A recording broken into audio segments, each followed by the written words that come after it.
Mas ia-vos dizendo que este número absolutamente incrível de unidades fez logo com que pensássemos ter que usar um critério de seleção, não é? Desse universo de que partíamos, esse inventário, para um inventário transformável numa obra publicada em papel, que pudesse ser manuseada, que em termos, digamos, editoriais fosse viável, não podia ser um número ilimitado de volumes, etc. E então tivemos que optar, acabámos por chegar à conclusão de que não podíamos ir muito além de 1/10 das unidades de património que tínhamos inventariado para poderem ser tratadas a partir de uma descrição, eventualmente servida de iconografia, apoiada em iconografia, etc. Não pensaram num formato digital? Claro, claro que está em vistas uma edição digital, até por uma outra razão. É que no nosso inventário, e como a recolha, como a detecção da existência das coisas foi feita a partir de documentação, cada unidade do nosso inventário tem uma bibliografia específica. E isso não pôde ser contemplado numa obra editada em papel. Só mesmo numa obra editada em formato digital ou mesmo colocada online, porque mesmo em disco era muito complicado. Isso, evidentemente, que temos esse projeto, mas esta edição concreta que foi viabilizada e que foi encomendada tinha que ter grandes restrições de espaço, grandes restrições de número de unidades a serem contempladas. E então optámos por sair cá para fora com cerca de 8.000 das cerca de 80.000 que tínhamos inventariadas. E as outras vão ser esquecidas com o tempo?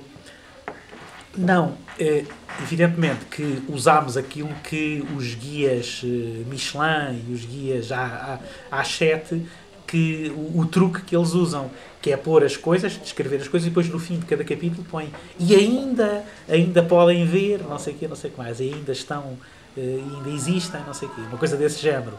No fim de cada capítulo, claro que temos uma listagem sem descrição, sem nada, só com os nomes das coisas, arrumadas por freguesias e por concelhos, das coisas que não foram contempladas com descrição, mas que ainda existem lá.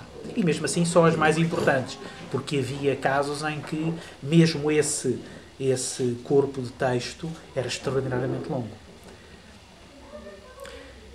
Uma outra coisa muito engraçada que tem que ver com metodologia, uma outra coisa que tivemos que resolver foi um problema que se nos colocou, que é um bocadinho surpreendente.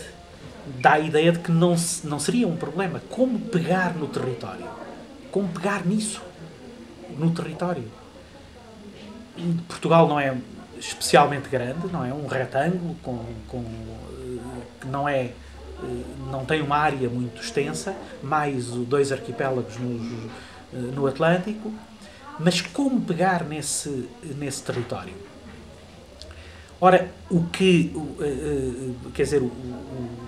normalmente tem acontecido em obras com características deste género, que percorrem, tratando de uma ou de outra coisa, que percorrem o território, é pegar, por exemplo, na divisão administrativa, ou naquelas chamadas regiões naturais, não é? Há muito tempo definidas pelo Amorim-Girão, mas depois desenvolvidas por outros geógrafos.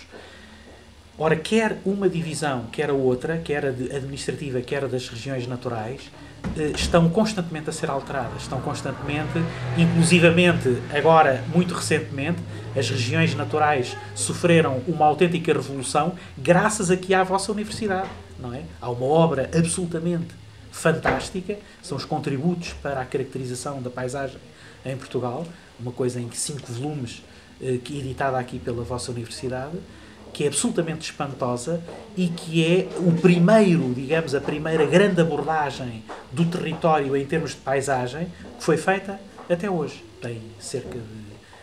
Tenho a impressão que ainda nem tem 10 anos e é uma coisa que nós temos usado sofregamente como elemento de consulta, e que redefiniram, redesenharam as regiões naturais, e de uma forma que me parece extraordinariamente vantajosa em relação às anteriores.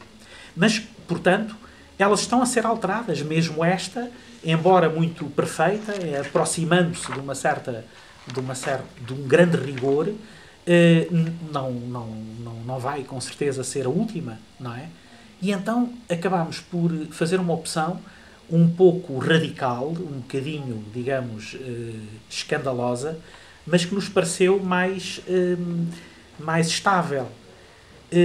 Recortámos por uma quadrícula geométrica o território.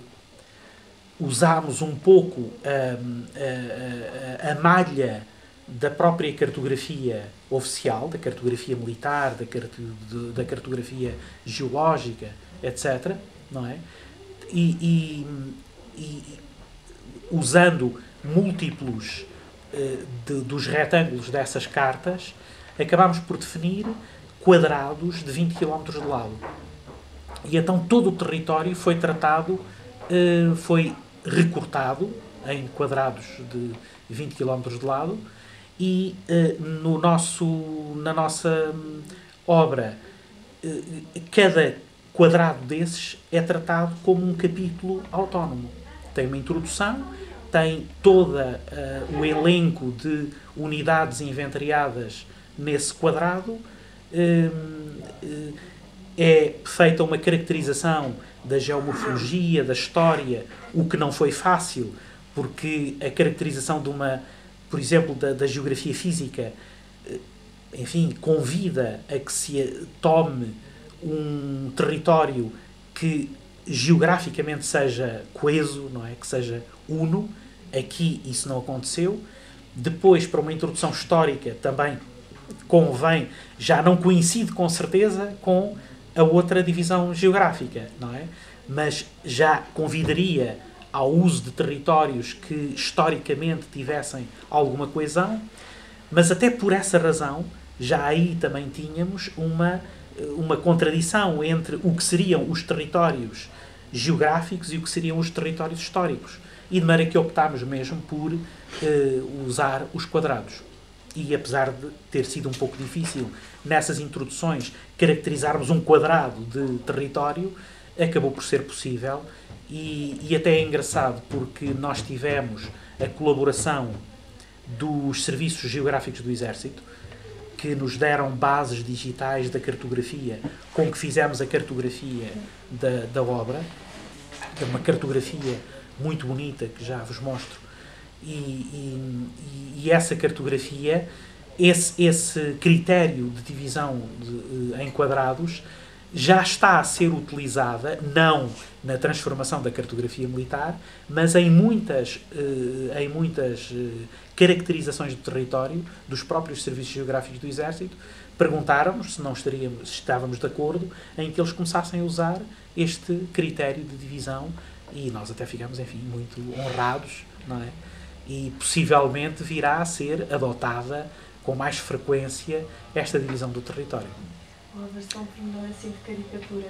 Quando foi a apresentação em Lisboa, houve uma senhora que estava atrás de mim que disse assim: bem, isto agora vai ser Portugal aos quadradinhos.